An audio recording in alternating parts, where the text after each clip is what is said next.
Shalom Bapak Ibu Saudara yang dikasihi dalam Tuhan Yesus Kristus. Sungguh bersyukur dengan anugerah Tuhan kita dapat kembali bertemu.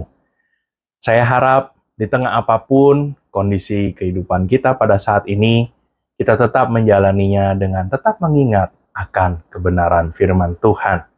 Mari saya mengajak kita berdoa sebelum kita merenungkan firman Tuhan pada hari ini. Mari kita berdoa. Ya Bapa, kami bersyukur karena anugerah Tuhan kami kembali boleh menikmati hari ini lagi. Dan pada saat ini kami akan merenungkan sedikit dari firman Tuhan, kiranya Engkau boleh memberikan kami hikmat agar dapat mengerti apa yang disampaikan. Dan kiranya Engkau boleh mengurapi hamba-Mu yang berkata-kata, kiranya Ia boleh menyampaikan firman ini sesuai dengan kehendak Tuhan. Dalam nama Tuhan Yesus kami berdoa dan mengucap syukur. Amin. Bapak Ibu Saudara, judul pada hari ini saya berikan ialah Taat dan Hormati Kekudusan Allah. Bacaan terambil dari Bilangan 20 ayat 1 sampai 13. Namun saya akan membacakannya dari Bilangan 20 ayatnya yang ke-12. Demikian firman Tuhan. Tetapi Tuhan berfirman kepada Musa dan Harun, "Karena kamu tidak percaya kepadaku dan tidak menghormati kekudusanku di depan mata orang Israel, itulah sebabnya kamu tidak akan membawa jemaah ini masuk ke negeri yang akan kuberikan kepada mereka."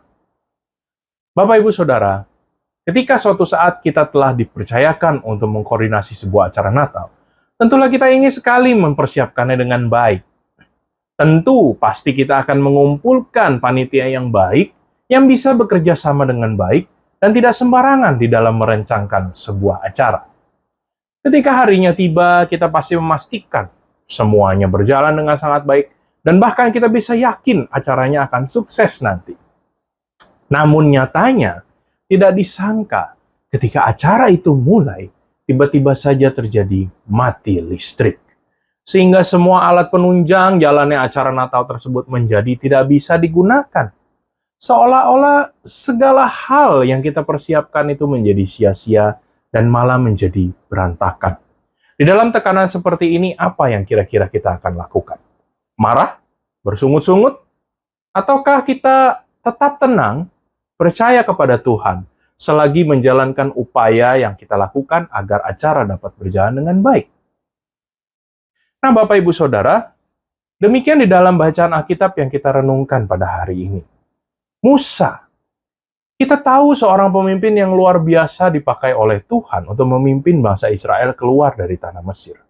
Seorang Nabi Allah, pemimpin yang berhati lembut, dan banyak hal yang telah dilakukan di dalam kepemimpinannya selama memimpin bangsa Israel menuju tanah perjanjian. Dalam kitab Bilangan 20, kita bisa lihat bahwa bangsa Israel itu bersungut-sungut karena tidak memiliki tempat menabur, tidak ada pohon ara, anggur, serta tidak ada air. Hingga mereka menilai tempat itu adalah tempat celaka.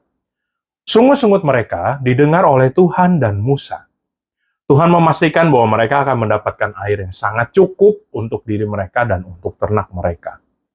Disinilah perintah Tuhan kepada Musa yang sangat jelas, yaitu agar ia mengumpulkan orang Israel dan berkata pada bukit batu, memerintahkannya untuk mengeluarkan air. Air pasti akan keluar dari bukit batu itu. Sekali lagi, pasti air akan keluar dari bukit batu itu. Namun apa yang terjadi? Di dalam ayat 10, kita dapat melihat setelah Musa mengumpulkan orang-orang Israel, ia berkata kepada mereka, "Dengarlah kepadaku, hai orang-orang durhaka. Apakah kami harus mengeluarkan air bagimu dari bukit batu ini?" Bapak, Ibu, Saudara, hal ini merupakan sebuah perkataan yang berfokus kepada diri sendiri. Padahal saat itu Musa sedang mewakili Tuhan. Bahkan ia juga menyapa orang Israel sebagai orang durhaka. Jelas ini bukan sapaan yang juga diperintahkan oleh Tuhan. Tekanan dan sungut-sungut bangsa Israel menjadikan Musa akhirnya emosi dan ia tidak sabar menghadapi mereka. Ia marah sehingga mengeluarkan perkataan yang tidak berkenan kepada Allah di hadapan bangsa Israel. Hal yang paling fatal menurut saya ialah Musa memukul bukit batu itu sebanyak 2 kali. Padahal jelas Tuhan sudah memerintahkan bahwa Musa berkata-kata, perintahkan saja kepada bukit batu itu agar mengeluarkan air. Memang benar sih, pada akhirnya oleh anugerah Tuhan, maka air bisa keluar dari bukit batu itu, dan orang Israel beserta ternak mereka dapat minum. Akan tetapi hasil ini tentu bukan berarti bahwa ketidaktaatan Musa bisa diterima. Bapak, Ibu, Saudara, situasi sulit telah membuat Musa kehilangan kendali atas emosinya. Ia menjadi lupa dan tidak percaya bahwa Allah sanggup menolong mereka seperti hari-hari sebelumnya. Ia tidak menghormati kekudusan Tuhan di depan mata orang Israel. Hingga akibatnya ia tidak dapat masuk ke negeri yang dijanjikan Tuhan kepadanya. Seperti peribahasa, karena nila setitik, maka rusaklah susu sebelanga. Tentunya peristiwa tadi begitu melukiskannya. Demikianlah dengan kita, Bapak Ibu Saudara. Mungkin kita pernah atau bahkan sering berhadapan dengan situasi yang sulit. Tantangan ekonomi, persoalan keluarga, tekanan di dalam pekerjaan, dan banyak pergumulan lainnya. Kita akhirnya dapat salah langkah dan malah menjadi batu sandungan. Kita mendengar atau kita telah mengetahui firman Tuhan, tetapi kita menerapkannya dengan cara yang menurut kita paling benar. Kita beranggapan bahwa yang paling penting itu ialah hasil. Adanya hasil kita anggap sebagai tanda bahwa Allah itu berkenan kepada diri kita. Tidak mengherankan bila kita akhirnya bisa memakai cara apapun untuk mendapatkan hasil yang memuaskan diri kita. Bapak, Ibu, Saudara, kisah yang kita renungkan pada hari ini menunjukkan bahwa ketaatan dan menghormati kekudusan Tuhan itu lebih penting daripada hasil yang kita inginkan. Marilah kita hidup berkenan di hadapan Tuhan dengan menaati firman-Nya dan menghormati kekudusannya. Jangan biarkan tekanan dari luar akhirnya malah membuat kita jadi ragu. Bahkan kita ragu akan kemahakuasaan Tuhan.